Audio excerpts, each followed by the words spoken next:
History remembers Rome. History remembers Greece. History remembers the pharaohs of Egypt. But there was an empire that came before all of them. An empire bigger than all of them. An empire that ruled nearly half of every human being alive on this planet. And most people today have never heard its name. At its peak, this empire controlled nearly 44% of the entire human population. Nearly half of humanity. One government, one king, one system. And yet today, outside of history circles, most people could not name a single Persian ruler. How does that happen? How does the most powerful civilization in human history just disappear from public memory? That is the question this video is going to answer. Because here is what they never teach you in school. The Persian Empire was not just a superpower. It was the empire that invented the blueprint that every superpower after it copied. Rome copied it. Byzantium copied it. The Islamic caliphates copied it. And if you look closely enough, the modern world is still running on Persian software. Stay with me, because by the end of this video, you are going to understand something about the country we call Iran today. Something about modern geopolitics that most people never make the connection to. And once you see it, you cannot unsee it. In the year 600 BC, there was nothing remotely impressive about the Persian people. They were a minor tribal kingdom tucked into the highlands of what is now southwestern Iran. They paid tribute to a neighboring empire called the Medes. They farmed, they herded cattle, they survived. Nobody looked at the Persians and thought they would rule the world. And then a child was born. We do not know the exact year. Ancient historians give different dates. But somewhere around 580 BC, a prince entered the world in the Achaemenid royal line. His name was Cyrus, and everything was about to change. For generations, Persia had bowed to the Median Empire. The Medes were bigger, more powerful, more organized. Persia paid taxes to them. Persia answered to them. In 550 BC, Cyrus ended that. He led a revolt against the Median king, Astyages. And what happened next tells you everything you need to know about how Cyrus operated. The Median army switched sides in the middle of the battle. They handed their own king over to Cyrus in chains. Not because Cyrus was more powerful, because Cyrus had already built a reputation. Word had spread across the region that this man was different. He was fair. He was generous to those who surrendered. He was brutal only to those who refused. He did not just defeat the Medes. He absorbed them. He kept their culture. He kept their nobles in their positions. He kept their laws. He said, "You are not my slaves. You are my partners." That was the Cyrus playbook, and he was about to run it on the entire ancient world. With Media secured, Cyrus turned west, toward Lydia, in what is now western Turkey. Lydia was ruled by a man named Croesus. You have probably heard the phrase, rich as Croesus. That was a real person. And the phrase existed because there was no wealthier ruler on earth. Croesus was so confident about the coming war with Persia that he consulted the oracle at Delphi. The oracle gave him a prophecy. It said that if he went to war, a great empire would fall. Croesus took that as a green light. He forgot to ask, which empire? In 547 BC, Cyrus defeated Croesus and seized Lydia. He captured the richest king on earth. And then, in classic Cyrus fashion, instead of executing him, he kept Croesus alive. As a personal advisor, Cyrus understood something most conquerors never grasped. Keeping a brilliant enemy alive and loyal is worth more than killing him. But the conquest of Lydia was not even close to Cyrus's most famous act. What he did next was so extraordinary that it was written down in one of the most read books in human history. And it changed the fate of an entire people. I will tell you exactly what happened next. In 539 BC, Cyrus the Great set his sights on the most powerful city on earth, Babylon. Babylon was not just a city. It was the New York, the London, and the Rome of its era, all in one place. It was home to one of the 7 wonders of the ancient world. Its walls were so thick that chariots could race side by side across the top. A massive moat surrounded those walls, and the Euphrates River flowed directly beneath the city. Babylon had enough food stored inside its walls to survive years of siege. Every general who had ever looked at Babylon and thought, "I will take that city," eventually walked away, because Babylon was considered impossible to conquer. But Cyrus did not lay siege to Babylon. He walked in.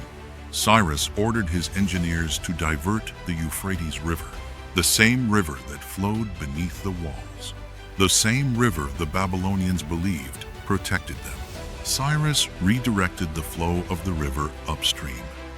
And as the water level dropped during the night, Persian soldiers marched through the shallow riverbed. They walked directly under the city walls and straight into the heart of Babylon.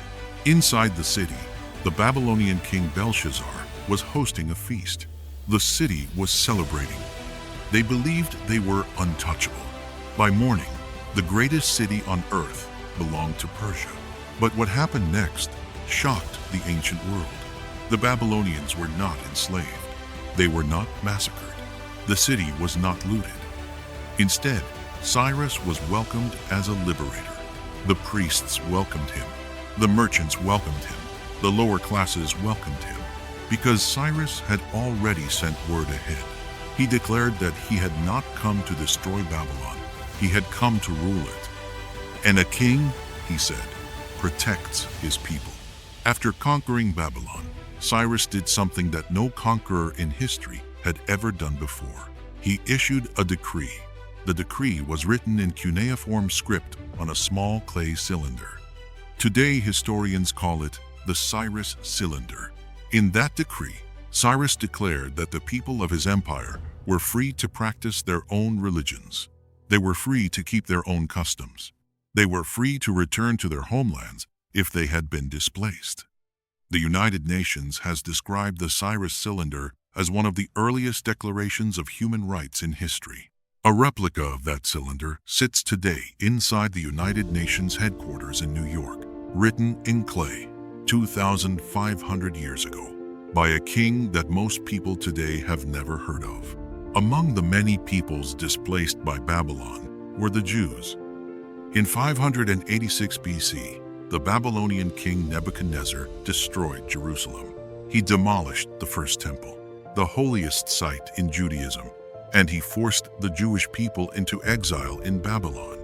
For nearly 50 years, they lived there as captives. Cyrus changed that. He allowed them to return home. Not only that, he funded their journey back to Jerusalem. He returned the sacred vessels that had been taken from their temple, and he authorized the rebuilding of the temple itself. In the Hebrew Bible, in the book of Isaiah, Cyrus the Great is called the Anointed One. In Hebrew, that word is Mashiach, Messiah. Cyrus of Persia is the only non-Jewish figure in the entire Bible to receive that title. So now you have seen the rise. You have seen the conquest. You have seen the diplomacy that no other empire had attempted before. But Cyrus was only the beginning, because Cyrus built a kingdom. The man who came after him built a machine so efficient, so organized, and so powerful that it ran the world for 200 years. And the story of that machine begins with a simple question. How do you govern the largest empire humanity had ever seen? Cyrus died in 530 BC during a campaign in Central Asia. His son Cambyses took the throne and continued expanding the empire. In 525 BC, he conquered Egypt. Egypt, one of the oldest civilizations in human history, became a province of Persia. And then came the man who would transform the Persian Empire from a collection of conquests into the most efficient superpower the ancient world had ever seen. His name was Darius. If Cyrus was the founder, Darius was the architect. Because the problem Darius faced was almost impossible. Imagine you are the king of Persia. Your empire stretches from the mountains of Greece in the west to the borders of India in the east. It covers more than 5.5 million square kilometers. Around 50 million people live inside your empire. They speak dozens of different languages. They follow different religions.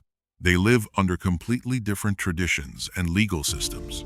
And your fastest form of communication is a horse. No telephones, no telegraph, no internet. Just a rider carrying a message across thousands of kilometers. How do you control something that big? How do you stop distant governors from turning themselves into kings? How do you make sure taxes actually reach the capital? How do you govern people you will never meet in cities you will never visit? This was the puzzle Darius solved, and the solution he created became the model for almost every large government that came after it. Darius divided the empire into 20 regions. These regions were called satrapies. Each satrapy was governed by a satrap, essentially a regional governor. The satrap handled the daily administration of the province. Local laws remained in place. Local languages continued to be spoken. Local religions continued to be practiced. For the ordinary people living in Babylon or Egypt or Anatolia, daily life often looked almost exactly the same as it had before Persia arrived. But the satrap answered directly to the king, and the king had another safeguard. Darius sent royal inspectors across the empire without warning. They were known as the eyes and ears of the king. Their job was simple: observe everything, report everything. If a satrap became corrupt, rebellious, or too powerful, the king removed him. Sometimes he executed him. This system allowed Persia to govern enormous distances without constant rebellion. It was one of the earliest examples of centralized administration with local autonomy. But administration alone was not enough. A government that large needed communication, and Darius solved that problem too. He built one of the greatest infrastructure projects of the ancient world, a road. The Royal Road stretched nearly 2,700 kilometers. It ran from the Persian capital at Susa all the way to Sardis in western Anatolia. Along this road, relay stations were built roughly every 25 kilometers. Each station had fresh horses, fresh riders, and supplies. When a messenger arrived at one station, another rider immediately continued the journey. Because of this relay system, a message could travel the entire length of the empire in around 9 days. 9 days to cross nearly 3,000 kilometers.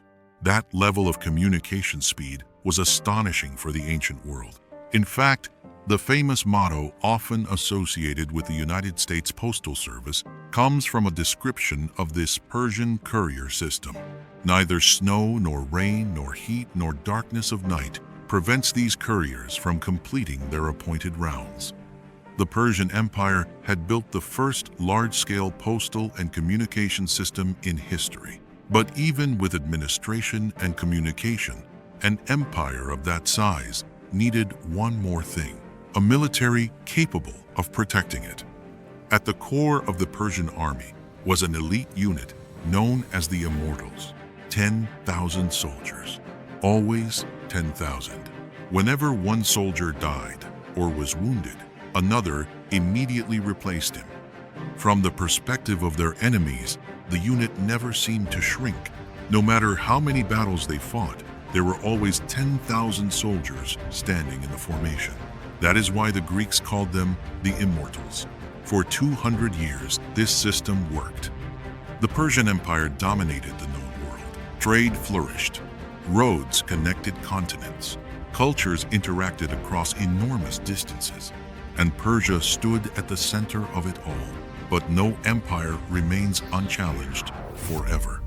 And eventually, a small crack appeared in the western edge of the empire, a collection of small city-states, disorganized, constantly fighting each other.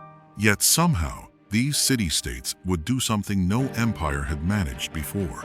They would challenge Persia, and they would survive. For all its brilliance, the Persian Empire had one blind spot. It underestimated the Greeks. In 490 BC, King Darius sent a large Persian force across the Aegean Sea. The goal was simple: crush the Greek city-states that had been supporting rebellions inside Persian territory. On paper, the outcome should have been obvious. The Persians had more soldiers, more resources, a massive empire behind them. The Greeks were divided into dozens of independent city-states.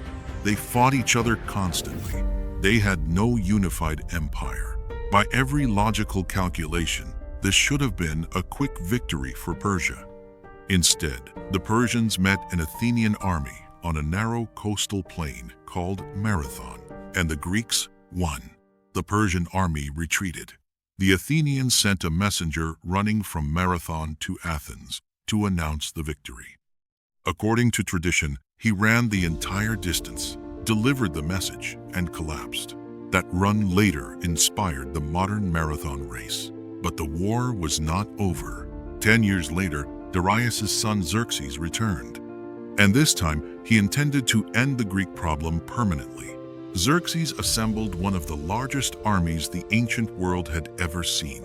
Ancient historians describe a force that may have included more than 150,000 soldiers. He marched that army toward Greece. But first, he had to cross the Hellespont, the narrow strait that separates Asia from Europe. So Xerxes ordered something extraordinary. He built a bridge across the sea. Hundreds of ships were anchored side by side. Wooden planks were laid across them, and an entire army marched from Asia into Europe. One of the most powerful kings on earth had literally built a bridge across the water so his army could cross continents. The Persian army pushed south into Greece, and there, at a narrow mountain pass called Thermopylae, they encountered resistance. A small Greek force, led by 300 Spartan warriors. Alongside them stood several thousand allied Greek soldiers.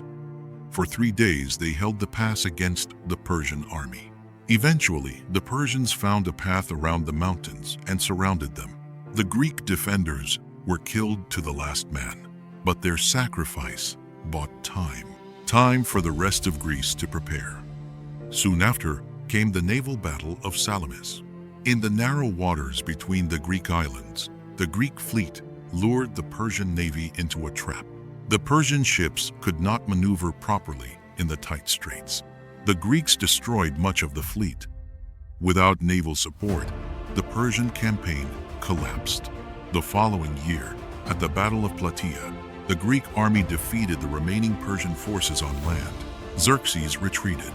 The Persian Wars did not destroy the Persian Empire.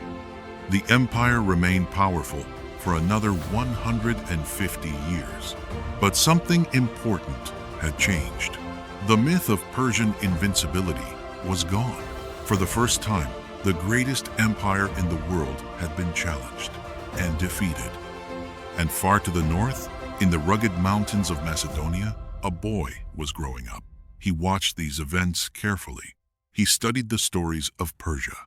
His father dreamed of conquering the Persian Empire, but his father never succeeded. His son would try. His son believed he was destined for greatness. His son believed he was descended from a god. And when that son became king at the age of 20, he looked east toward the greatest empire the world had ever seen. And he decided it would be his. By 336 BC, Persia had ruled the world for 200 years. 2 centuries of dominance. Empires had risen and collapsed around it. The Babylonians were gone. The Lydians were gone. Egypt had been absorbed, but Persia remained. It was still the largest empire on earth. It still stretched from Greece to India. it still commanded enormous armies and vast wealth. For 200 years, no one had broken it. No army had conquered it. No king had destroyed it. And then, a 20-year-old king from a small kingdom in northern Greece looked east and decided he was going to destroy it. His name was Alexander. Alexander III of Macedon crossed into Persian territory in 334 BC. He brought roughly 37,000 soldiers with him. Persia could field hundreds of thousands. It should not have been a contest. But Alexander fought differently. He moved fast. He attacked aggressively, and he led from the front. At the Battle of the Granicus River, Alexander defeated the Persian forces guarding Asia Minor. It was his first major victory against the empire. Then came the Battle of Issus. This time Alexander faced the Persian king himself. Darius III commanded a massive army that far outnumbered the Macedonians. But Alexander struck directly at the center of the Persian line. Darius panicked. He turned his chariot and fled the battlefield. In the chaos of the retreat, he left behind his own family, his mother, his wife, his daughters. The king of the greatest empire on earth had abandoned them while fleeing a young invader. Alexander treated them with respect and protection, but the psychological damage to Persia was enormous. 2 years later, the two armies met again. This time on a vast plain near a place called Gaugamela. Darius assembled an army that historians estimate may have exceeded 200,000 soldiers. Alexander had fewer than 50,000. But once again, Alexander struck directly at the Persian king. The Macedonian cavalry smashed through the Persian lines. Darius fled for the second time. The battle was over. The Persian army collapsed. The greatest empire on earth was now defenseless. Darius attempted to escape deeper into the eastern provinces, but his own generals had lost faith in him. They assassinated him during the retreat. They hoped that by delivering his body to Alexander, they might negotiate peace. They were wrong. Alexander continued forward. One city after another surrendered. Babylon fell. Susa fell. And eventually Alexander reached the ceremonial heart of the Persian Empire, Persepolis. Persepolis was one of the most magnificent cities of the ancient world. Its palaces were decorated with enormous stone columns and intricate carvings. Delegations from across the empire brought tribute there every year. It was a symbol of Persian power and imperial glory, and Alexander burned it. Ancient historians give different explanations. Some say it happened during a drunken celebration. Others say it was deliberate revenge for the destruction of Athens by the Persians more than a century earlier. According to one famous story, a Greek woman named Thais urged Alexander to burn the palace as an act of revenge. Alexander agreed. Torches were thrown. Flames spread through the wooden structures of the palace complex. By morning, the ceremonial capital of the Persian Empire was in ruins. After 2 centuries of dominance, the Persian Empire had fallen. The greatest superpower of the ancient world was gone. But here is the twist most people never hear about. Alexander did not destroy Persia. In many ways, he became it. After conquering the empire, Alexander began adopting Persian customs. He wore Persian royal clothing. He adopted Persian court traditions. He encouraged his Macedonian generals to marry Persian noblewomen, and he married one himself, Statera, the daughter of the Persian king Darius III. Alexander kept the Persian administrative system in place. He kept the satrapy system. He kept the Persian tax system. He kept the Persian road network. He kept Persian administrators running large parts of the empire. The very system that had allowed Persia to rule half the world continued to operate under a new ruler. Many of Alexander's own generals hated this. They believed Alexander was abandoning Greek traditions. One of his closest companions publicly mocked him for adopting Persian customs. Alexander killed him in a drunken rage. The conqueror of Persia was becoming Persian. And when Alexander died in Babylon in 323 BC at the age of 32, the empire he left behind fractured into several kingdoms. But those kingdoms kept the Persian system. The Seleucid Empire used Persian administration. Later, the Parthians used it. Then, the Sassanids used it. Even the Islamic caliphates that later conquered Persia adopted many elements of the Persian administrative model. Large empires governing vast territories needed organized bureaucracy. They needed communication systems. They needed provincial governors. They needed taxation systems. Persia had already solved those problems centuries earlier. In many ways, the structure of large government that still exists today traces its roots back to the Persian Empire. The land where this empire began is now called Iran. Modern Iran carries the memory of that ancient civilization. The Persian New Year, Nowruz, is still celebrated today. Persian poetry, philosophy, and cultural identity continue to draw from that imperial past. The pride of that civilization never completely disappeared. The world forgot Persia. But Persia never forgot itself. Empires rise. Empires fall. Cities burn. Kings die. But ideas survive. And one of the most powerful ideas in human history was born in Persia.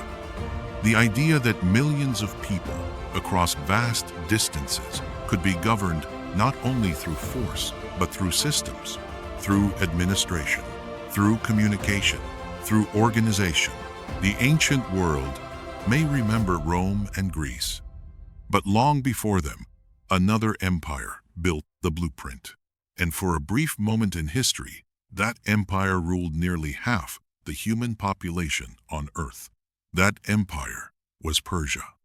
If this story changed the way you think about history, subscribe to the channel, because this channel exists to uncover the forgotten stories that shaped our world. And in the next video, we are going to explore another story just as incredible. One that connects directly to the history you just heard. Until then, remember this. The world may forget empires, but the systems they create can last for thousands of years.